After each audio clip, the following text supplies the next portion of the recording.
आप कितनी भी चालाकी कर लो, लेकिन कभी कभी न कभी नाले पर दाला तो फंस ही जाता है। हुआ यूं कि एक आदमी की नई नई शादी हुई। दरअसल में वो लड़का एक पोस्ट ऑफिस में तार बाबू का काम करता था। आपने देखा होगा, पहले जो तार भेजा जाता था वो एक यंत्र टाइप का होता था, जिसमें विशेष प्रकार की ध्वनि उत्सर्जित की जाती थी और उसको दूसरे जगह डिकोड किया जाता था।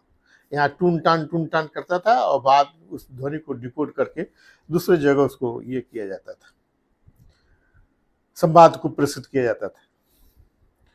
तो उस लड़के की शादी हुई। शादी होने के बाद 2-3 साल गुजरने के बाद वो ससुराल गया। 2-3 साल तक उसको कोई संतान नहीं हुआ। तो उसकी सास दामाद को देखकर तो बहुत खुश हुई, लेकिन मन में उसकी लालसा थी कि शादी के इतने दिन हो गए, कोई संतान नहीं हुआ। तो उसी गांव के इर्द गिर्द में थोड़ी दूरी पर एक बाबा का आश्रम था। बाबा काफी मशहूर थे, लोगों की मन की मुराद पूरी कर देते थे। उनको कुछ कहने की जरूरत नहीं पड़ती थी, वो स्वतः जान जाते थे कि जो आया है उसको क्या कष्ट है। सास के आग्रह पर वह लड़का अपनी पत्नी के साथ, सास के साथ उस बाबा के यहाँ पहुंचा। पहुंचा जो तो कुछ रकम जमा उमा करने के बाद जब बाबा के आश्रम में पहले दरवाजे पे पहुंचा तो एक बाबा वहां आंख बंद करके पड़ा हुआ था, है ना।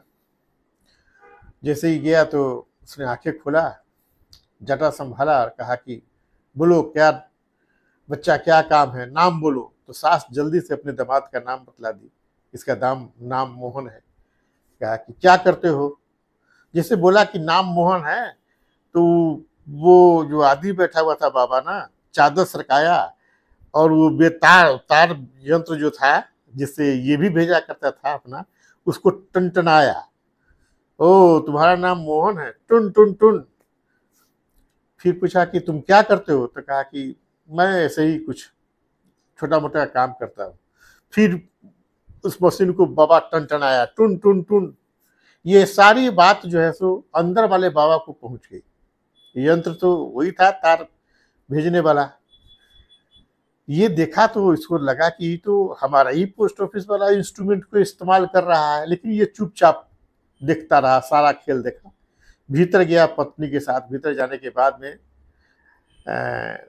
और भी बार बार बाबा उससे पूछा कि क्या कष्ट है। तो बतलाया। उसकी सास बोलने लगी कि इसको शादी के 3 साल हो गए, कोई संतान वगैरह नहीं हो रहा है, कोई उपाय कीजिए ताकि संतान हो जाए। बाबा फिर अपना टून टून किया कि ठीक है, बड़े बाबा के पास अंदर जाओ, वहां समाधान मिल जाएगा। वो लेकिन ये आदमी के मन में आया कि बोले, लेकिन अपने आप को जब्त किए रहा। देखा कि देखे खेल क्या होता है। अंदर गया। अंदर गया तो बाबा आंख बंद किए हुए था। उसको तो संवाद मिल चुका था टून टूनी से।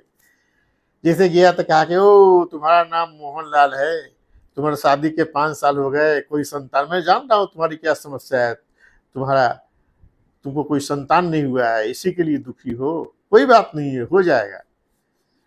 ये अब इसको बर्दाश्त से फिजूल हो गया, है ना। इसने अपने सास और पत्नी को कहा कि आप लोग थोड़ा सा बाहर जाइए, हमको बाबा से कुछ बात करना है। पत्नी और सास को बाहर भेजने के बाद उसने बाबा को कहा कि ए बाबा, किस पोस्ट ऑफिस में सस्पेंड हुआ रे, आंख खोलो।